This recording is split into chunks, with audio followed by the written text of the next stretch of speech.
Sentarse un momento, hermanos y hermanas. La liturgia de este domingo nos presenta en el capítulo 18, la primera lectura del libro del Génesis, a Abraham, un hombre justo que hace una oración de intercesión por su sobrino Lot, que estaba en Sodoma. Dios había decretado destruir esta ciudad porque la maldad era grande. Entonces Abraham, dándose cuenta de que allí estaba su sobrino y su familia, entonces decide en su oración ante Dios interceder por ellos. Y vemos nosotros en Abraham una oración insistente, una oración que empieza, ¿verdad?, allí con una cierta cantidad. Señor, ¿qué pasa si allí en esa ciudad hay 50 personas justas que hacen el bien? En atención a ellos, aún así vas a destruir a todos. Y el Señor pues le dice que no.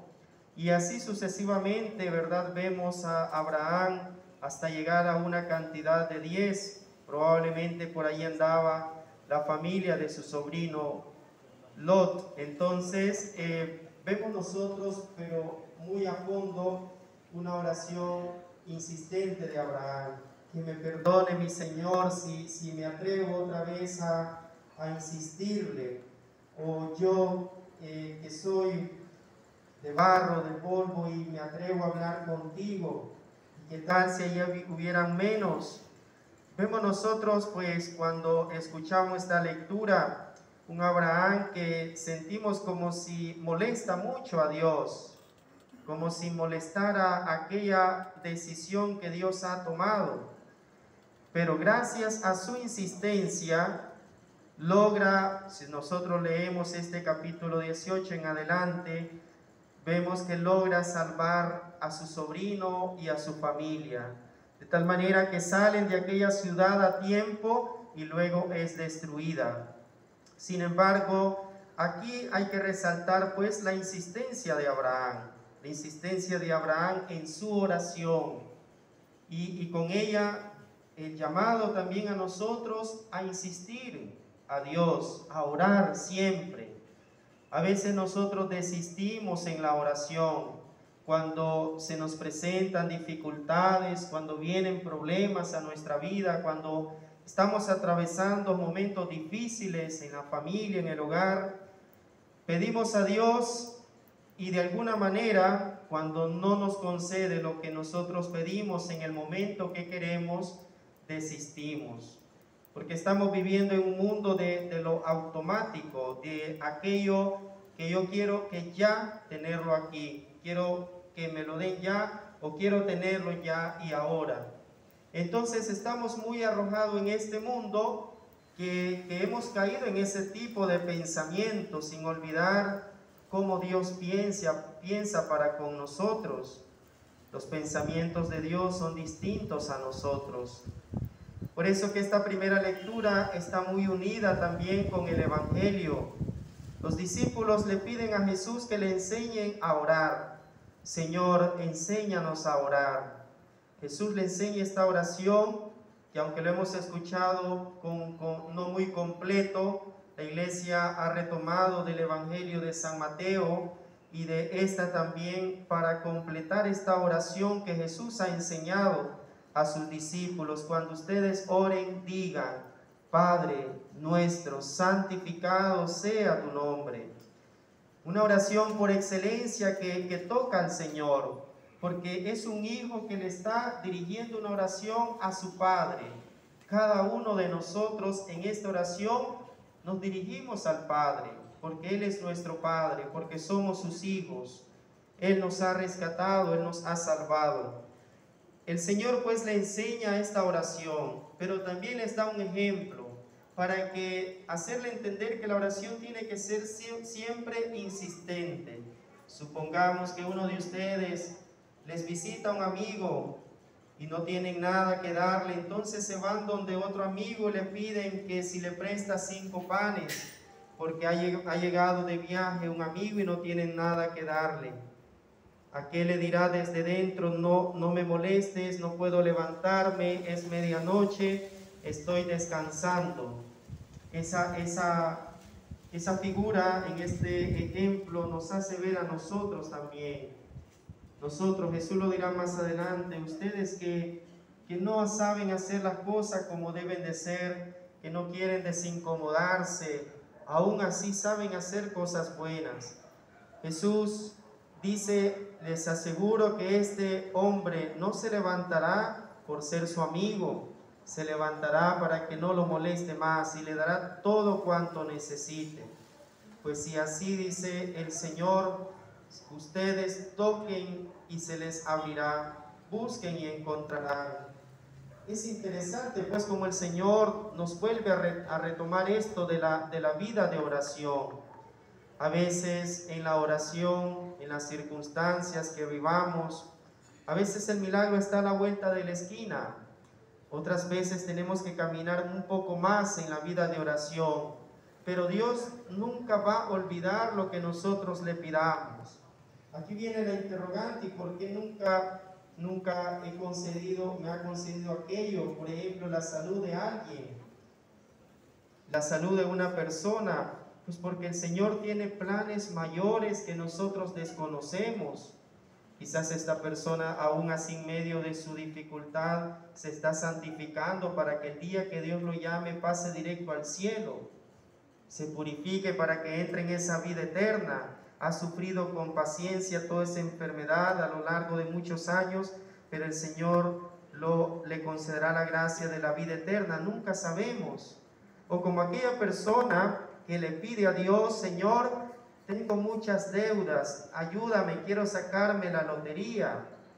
Le pide eso al Señor y Dios le dice, no te lo voy a conceder, porque si te lo concedo te vas a condenar, te vas a volver egoísta, te vas a volver soberbio y esto te va a llevar a la condenación.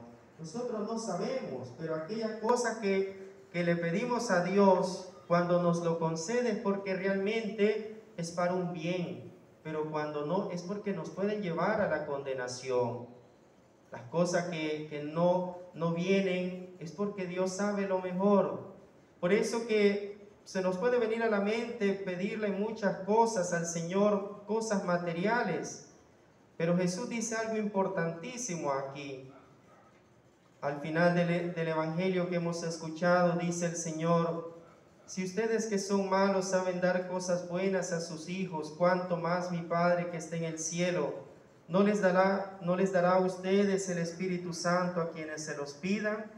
Esto es la clave, el Espíritu Santo. Hemos pensado quizás en cosas materiales que le podemos pedir a Dios, pero más que cosas materiales hay que pedirle al Espíritu Santo.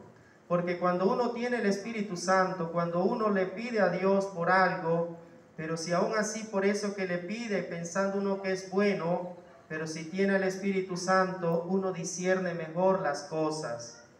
Y Dios sabe lo que nos conviene, Dios sabe lo que realmente a nosotros nos conviene para nuestra salvación. Y es el Espíritu Santo quien nos ilumina para saber pedirle a Dios. A veces le pedimos cosas que no tienen razón, que no tienen sentido en nuestra vida. ¿Por qué no pedirle al Espíritu Santo y decirle, Señor, envíame tu Espíritu para que habite en mí, para que venga yo a conocer tus designios en mi vida, en mi familia, en mi hogar, en mi trabajo? Dame tu Espíritu Santo para que pueda discernir lo que conviene realmente para mi salvación, lo que conviene realmente para la salvación de todos. Esto es importantísimo. Sin el Espíritu Santo pedimos cosas innecesarias. Cuando estamos unidos al Espíritu Santo, aún Señor, lo que no me concedas, siempre estaré agradecido contigo. Siempre estaré agradecido contigo. Aún aquello, Señor, que humanamente puedo decir, Señor, me hace falta esto, mi salud, me hace falta que me resuelvas unos problemas. Pero aún así, Señor, yo seguiré fiel a ti, porque el Espíritu Santo es este que nos anima a nosotros a vivir unidos al Señor, aún en medio de las dificultades. Pero el Señor nos anima una oración insistente. El Señor siempre lo concede, no en el tiempo nuestro, sino en el tiempo de Dios, a sus horas, a su tiempo. Él sabe lo que realmente necesitamos y nos pone pues ese ejemplo sencillo que podría ser una exageración, pero muy realista el Señor. ¿Quién de ustedes, si su hijo le pide pan, le va a dar una piedra? O si su hijo le pide pescado, le va a dar una víbora, una serpiente. O si su hijo le pide, dice el Evangelio, si su hijo le pide pues pan, si le pide también esto de pescado, le va a dar algo malo, pues no, dice Jesús. Pero es interesante también esto. Muchas veces los niños se nos acercan a ustedes, de manera especial los que son padres de familia. El niño no sabe si su papá, si su mamá tienen dinero, si no tiene, pero el niño se confía en su padre, se confía en su madre y le dice, mamá, papá, quiero un helado, quiero algo, pero aquella mamá, aquel papá no tenemos dinero, no tenemos nada. Pero ese fiarse de sus padres, esto es lo que quiere Dios también, que nos fiemos como los niños en Él, que nos fiemos en Él, que seamos constantes en el confiar siempre en el Señor, en esperar de Él aquello que más estamos necesitando. Que el Señor pues nos ayude a nosotros a reconocernos como hijos de Él, a saber esperar en su santa voluntad, a rezar siempre con insistencia, sin perder la fe, en los momentos más difíciles, abrazarnos de la cruz del Señor, que es nuestra salvación. Que así sea, en el nombre del Padre, del Hijo y del Espíritu Santo. Amén. Profesemos todos nuestra